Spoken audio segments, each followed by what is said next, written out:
Every spring, like clockwork, major news outlets roll out stories aiming to shake the foundations of the Christian faith, the resurrection of Jesus. Whether it's an interview with a self-proclaimed biblical expert casting shadows on the Gospels or an archaeological revelation claiming to debunk the resurrection with the discovery of a supposed ossuary containing Jesus' bones, these reports share a common goal: planting seeds of doubt in believers and solidifying skepticism in the minds of unbelievers.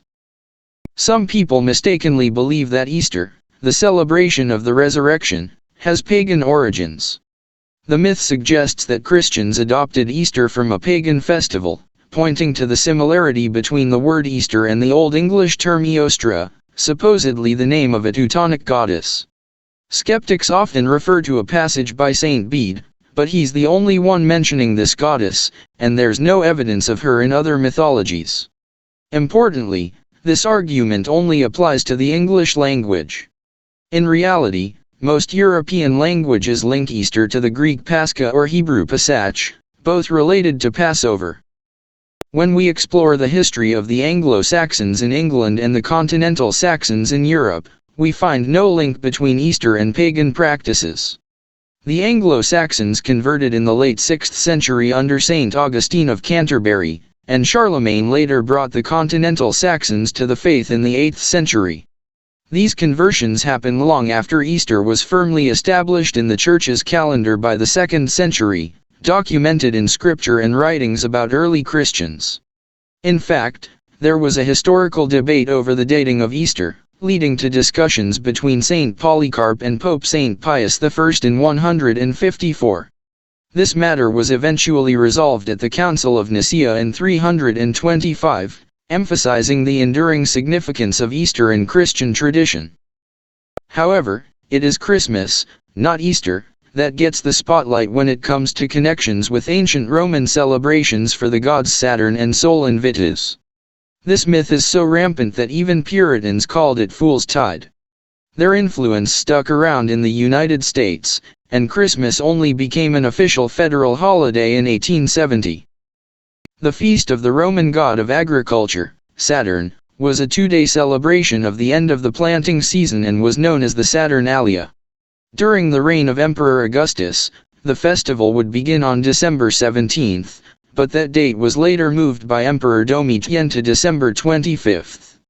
By the 2nd century AD, the celebration encompassed an entire week. The cult of Sol Invictus was introduced in 274 by Emperor Aurelian, but it was not associated with an annual event.